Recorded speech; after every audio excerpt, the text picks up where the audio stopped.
Welcome everyone. Thank you for tuning in to today's report.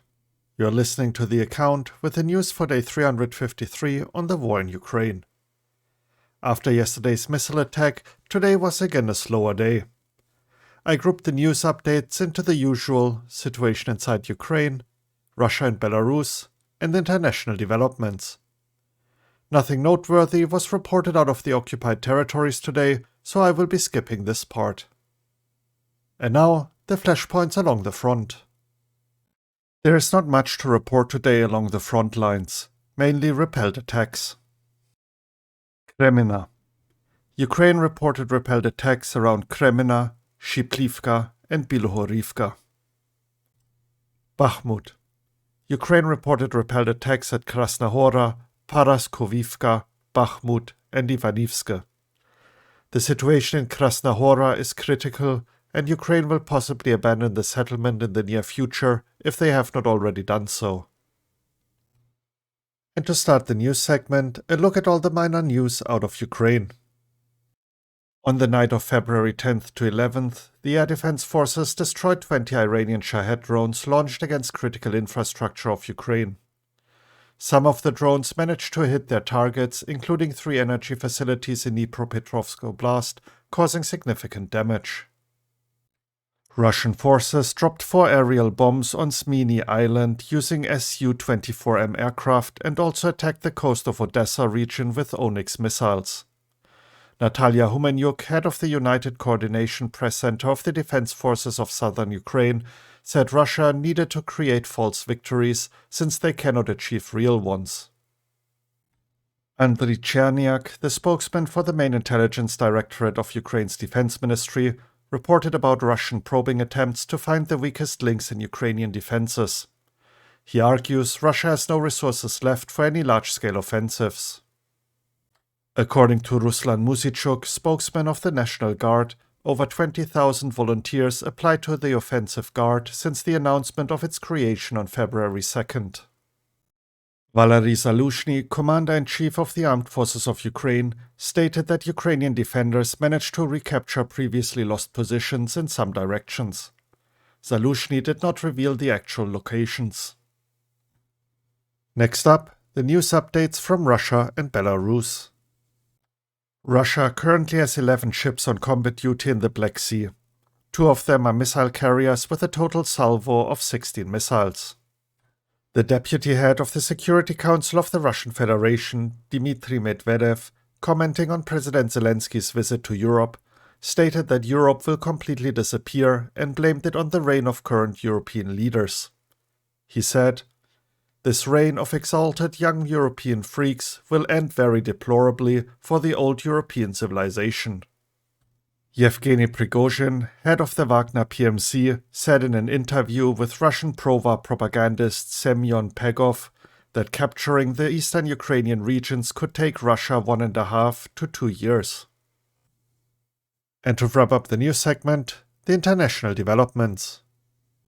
The Assistant Secretary of Defense, Celeste Wallander, said that Russia has lost tens of thousands of people in the war against Ukraine and probably half of its battle tanks, but the occupiers are learning. She also mentioned Russia has maintained its defense industrial base, but arms production is slow due to sanctions. The White House reported that any NATO member country can independently transfer Western-style fighter jets to Ukraine. This was stated by John Kirby, the representative of US President Joe Biden's administration on national security issues. He further said that Russia has not yet launched a new major offensive in Ukraine, and as the weather warms in spring, hostilities will intensify. Russia is using the winter period to replenish personnel and rearm in order to resume offensive operations in Ukraine in the spring. German Chancellor Olaf Scholz has expressed his hopes that 80 Leopard 2 tanks will be ready to be sent to Ukraine by the end of March, while commenting on the results of the EU summit with President Zelensky.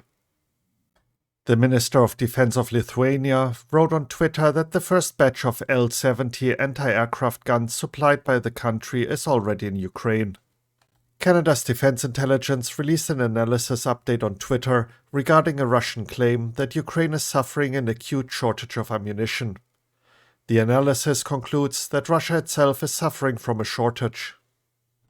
The New York Times published an article assessing the possibilities of a Ukrainian and Russian offensive.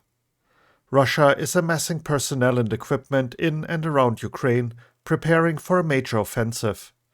Having accumulated about 320,000 soldiers in Ukraine and 150,000 in training camps, the Kremlin may try to seize Ukrainian positions through a massive offensive, according to the piece.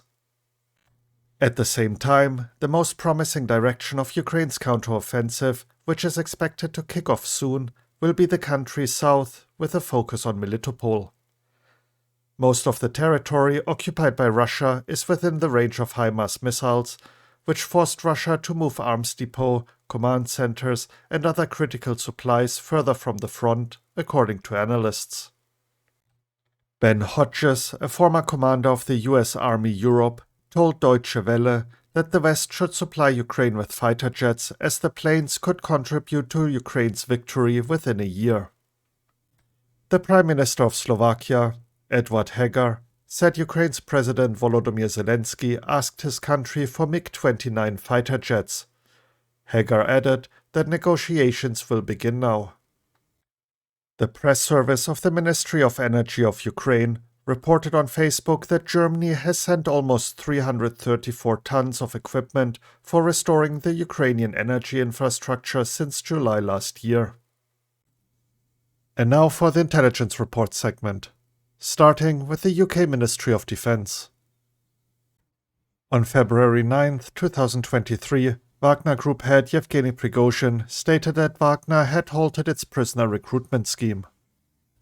Data from the Russian Federal Penal Service had already suggested a drop-off in the rate of prisoner recruitment since December 2022. News of the harsh realities of Wagner service in Ukraine has probably filtered through to inmates and reduced the number of volunteers. However, a key factor in the termination of the scheme is likely increasingly direct rivalry between the Russian Ministry of Defense and Wagner. In addition, the regular Russian military has likely now also deployed the vast majority of the reservists called up under partial mobilization. The Russian leadership faces the difficult choice of either continuing to deplete its forces, scale back objectives, or conduct a further form of mobilization. A look at the latest assessment by the Institute for the Study of War. The reason for the defeat of the units of the 155th Marine Brigade of the Pacific Fleet of the Russian Federation near Vuhledar was ineffective tactics and a large number of mobilized personnel in the unit. Analysts say that the recent footage of the failed Russian assault near Vuhledar has undermined the Russian information space. Propagandists of the Russian Federation, as well as military bloggers, began to criticize the Russian military leadership, noting that the commanders continue to repeat mistakes that lead to heavy losses. The Institute further argues that it is highly unlikely that missiles flying over NATO territory will lead to an escalation of the conflict. NATO and its member states have the option to choose how to respond to any accidental or intentional Russian overflight or how to escalate the situation. The researchers still assess that Russian President Vladimir Putin is not willing to risk a war with NATO, and therefore it is unlikely that we will see an escalation. And to wrap up the report, the evening update by the General Staff of Ukraine. The Russian Federation continues to wage full-scale armed aggression against Ukraine. The enemy does not abandon its intentions to destroy the critical infrastructure of our state, continues to strike civilian objects and homes of the civilian population. The enemy, despite the significant losses, does not give up its intention to reach the administrative borders of Donetsk and Luhansk oblasts. The enemy continues to focus its main efforts on conducting offensive operations in the Kupiansk, Liman, Bakhmut, Avdiivka and Novopavlivka directions. The enemy is strengthening its troops in the Liman and Bakhmut directions and actively uses aviation to target the positions of our units. In Nova Kakhovka, a temporarily occupied territory of the Kherson Oblast, in the period from February 7th to 9th, numerous cases of looting by Russian invaders were observed. Newly arrived servicemen of the Russian occupation forces are actively loading looted property into military trucks. In the city of Mariupol, Donetsk Oblast, the Russian invaders organized the repair of their military equipment, which was deliberately disabled by Russian servicemen in order not to take part in hostilities. The main reason for the failure of military equipment is the intentional damage to engines. In order to compensate for large-scale military losses, since the beginning of February this year, Russia has used about 1,200 people from the Russian private military company Wagner, who were recruited in prisons from the temporarily occupied territories of the Autonomous Republic of Crimea. And that wraps up today's report. If you're interested in any of the articles, you can find links to them in the description. Thank you for tuning in, and have a great day. You are listening to The Account. Slava Ukraini.